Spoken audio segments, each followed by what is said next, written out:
Alright, today we're taking a look at Rainbow Six Patriots, a tactical shooter that was set in the United States against a homegrown terrorist threat called the True Patriots. Okay, this game was unfortunately trapped in a transitional limbo of development hell, never saw the light of day, went through multiple creative directors apparently.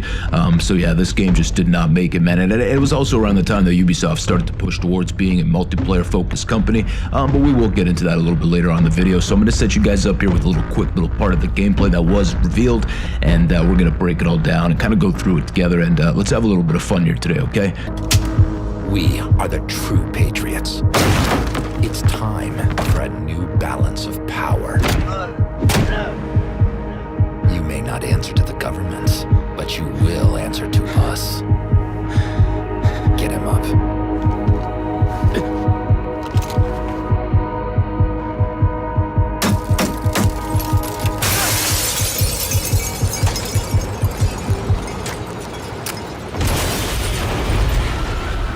Ooh, intriguing. A single-player experience that has a homegrown terrorist threat that hates the government and despises corporate greed and shady politicians with special interests. This should make for a great, grounded, gritty Rainbow Six story with an enhanced squad management system and an emphasis on tactics. Oh wait, that's right, we didn't get that kind of game. We got a multiplayer game with this kind of stuff. Here's what the new season of Rainbow Six Siege is bringing your way.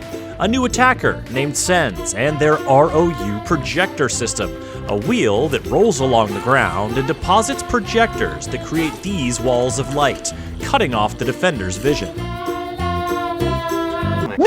Now guys, there's still a few things within the gameplay announcement for Patriots that still kind of looked a little bit iffy to me. I mean, sure, I was like super excited for it, and I can say how pumped I was, and I was really upset when they canceled it. But when you actually look at some of the gameplay, predominantly the part on the street, the part when they're taking cover by the cars and they're pushing towards that dude with the bomb, there's these things where you can kind of like see through objects, you can see them glowing, like the enemies glowing, and the Rainbow operatives, they're not wearing cross-comm or anything that the Ghosts would use in Ghost Recon, so I'm not necessarily sure what exactly it is that they have that allows them to see through objects. Perhaps maybe it was just a little bit of editing they did just to add a little flair to the gameplay announcement, just to show that, hey, there's some targets here, but maybe it's not actually gameplay. I don't know, but it was kind of an odd choice. It reminds me of the Echelon class in Ghost Recon Breakpoint. I'm not a fan of things that let you see through walls in tac shooters, okay? It's not needed. It is not needed. That's why I play with like no HUD and turn off marking and stuff. Like, sure, you can have the marking on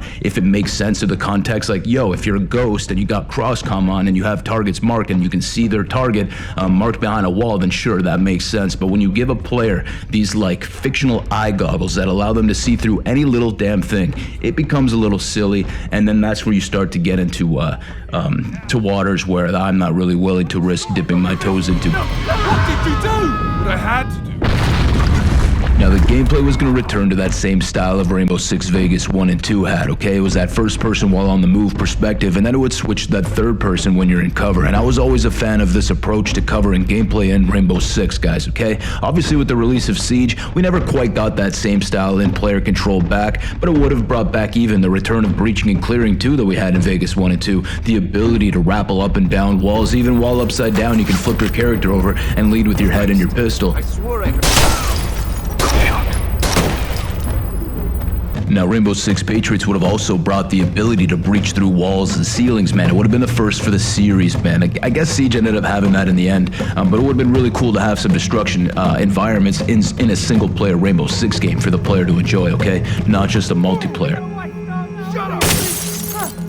More hostiles lurking behind that car.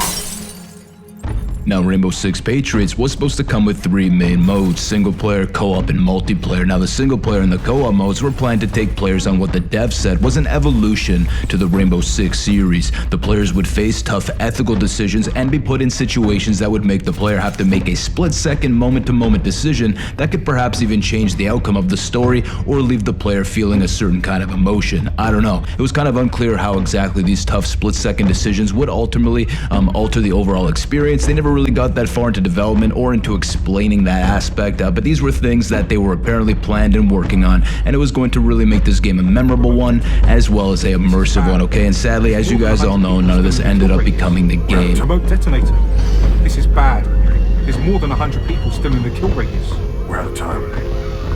I'm sorry. You already saw him blow up, you greedy bastard. But yeah, I think it was also like, there was a scene where they said to shoot the cops because they don't want the cops killing the guy because he's got a dead man switch on the bomb. NYPD is firing on the bomber. If they kill him, everybody on this bridge could be blown sky high. Engage NYPD immediately. Are you ordering friendly fire? No time to radio now. Take the shot. Shoot the wound.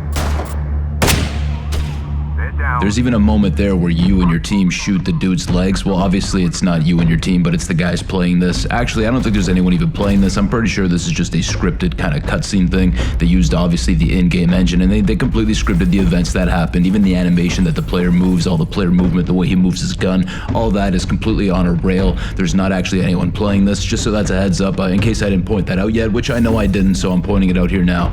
That is also something I did notice, so I don't know if that ties into the aspect of, you know, player decisions ultimately ending up shaping something with the story and how the story plays out. I don't know, but maybe that's part of it too. So say they say to disable the cop so they don't kill the guy with the dead man switch, but say you shoot the cop and kill him, I don't know if that maybe means one of your operators might get taken off the force or some shit. Like, who knows, man? Do you think they go that deep with it? Who the hell knows? I don't know. It could be just for big decisions like bomb threats and whatnots, things that happen in more realistic scenarios. I don't know. We didn't really, again, get much on this game. We kind of got these two little trailers, one little trailer, and then we got this like 6-minute gameplay, like cinematic.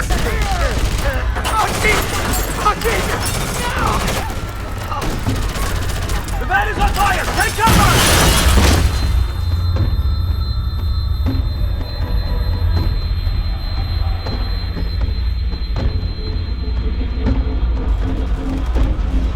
Hold on, Echo Team. Looks like we got a suicide bomber. Scanner's picking up a low C4. We got at least 200 civilians in the kill radius. Do not shoot. Got a dead man switch. Guys, ready to blow. So that's Rainbow Six Patriots in a nutshell, guys. A game that went through development hell, a game that just could not get its footing, man. It could not get quite where it needed to get in time. So it was scrapped off the fact that Ubisoft as a company was changing too. They were shifting away from single player experiences and looking to find a new way to kind of enter the multiplayer space and see what they can do in that space. And I'd say it definitely worked out for them. They had Siege as one of the most wildly successful games in the last decade, an esport titan, man. Siege is a titan, an immovable force, a game that once it hit, it fucking hit hard, and a lot of the people fucking like it, man. A lot of these new fans love it, alright? So, at the cost of losing its identity and losing a lot of us old school Rainbow Six fans like myself, Siege came in, and it definitely was an immovable force, like I said it was, okay? And it's still going strong many years later, and despite the fact that I poke my cracks and my jokes at it, and I like to talk shit about it, make fun of the characters and stuff, I totally get why people enjoy that game. I can see the market for that style of game. It's unfortunate that they had to put the Rainbow Six name on the cover, but hey, that's Ubisoft for you, man. They just don't care. They disrespect things, and I'm not going to get into that right now. Lord. Rise and shine. Happy birthday, by the way. Very nice place you've got here. Psst. Hey, you. Yeah, you listening to the video. Yeah, I know what you're thinking, man. Today you're gonna make up for that.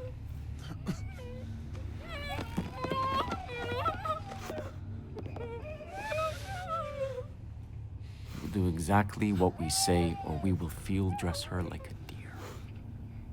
Your kid, too. You're coming with us. No matter what happens, you get yourself to Times Square. Tell Treadway Subject 4 is activated. So yeah, guys, what are your thoughts on Rainbow Six Patriots, man? The game that was going to be centered in United States, you know, it was going to be a homegrown threat for the U.S., and it was going to be just, you know, a very urban setting, a very urban-focused setting, which would have been really cool, would have been really opened the door for a lot of interiors and, you know, tactical engagement styles of that nature. But let me know your thoughts, guys, and as always, thank you for watching, and take it easy.